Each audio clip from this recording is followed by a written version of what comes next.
बड़ी तफसीली बातचीत यहाँ पे ऑलरेडी हो चुकी है और आप लोगों को ये बता भी दिया गया है कि हुकूमत की इस वक्त ख्वाहिश क्या है, और उस ख्वाहिश के साथ साथ हुकूमत इस बात पे बिल्कुल इत्तफा रखती है कि उसमें आप लोगों की मदद से अपने तमाम टारगेट अचीव करने हैं, क्योंकि आप बेसिकली हुकूमती नुमाइंदे हैं।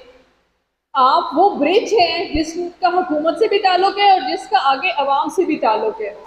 और अगर किसी पॉइंट पे हमने ये सोचना हो कि कोई ऐसा काम जो हुकूमत करवाना चाह रही है और वो ग्रास रूट लेवल पे जाके करवाना चाह रही है, तो सबसे मोतबर शख्सियत जो हमारे जहन में आती है वो नंबरदार होता है। तो इसलिए बाकी जो ज़राअत के हवाले से, जो वीट के हवाले से जो टारगेट है हमारे, हुकूमत ने डिस्ट्रिक्ट में हाड़ी को इस दफ़ा कितना टारगेट दिया है, हमारी क्या उसके अंदर ख्वाहिश है कि हम उसको कितना हायर साइड पे अचीव करें।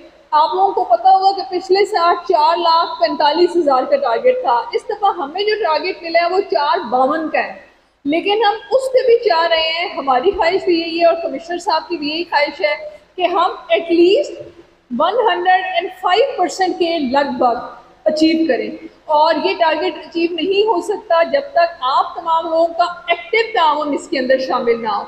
आई वुड रिक्वेस्ट कि आप तमाम नीचे जब जाएं अपने अपने इलाकों में तो बहुत प्रोएक्टिव होके तमाम लोगों को कन्विंस करने की कोशिश करें। आप लोगों की बात में असर भी है और लोगों की नज़र में आप लोग बहुत मोतबर हैं भी सही, और नेचुरली हम लोगों के लिए भी आप उतने ही मोतबर हैं। मेहरबानी से आपने इस ग्रो मोर वीट को बहुत ज़ाती एक काम समझ के करना है, और ये जितना अच्छा आप लोग कर पाएंगे वो सारे का सारा क्रेडिट हर फोरम पे एक्नॉलेज भी किया जाएगा और इसको रजिस्टर भी करवाया जाएगा। बहुत शुक्रिया। Wish you good luck.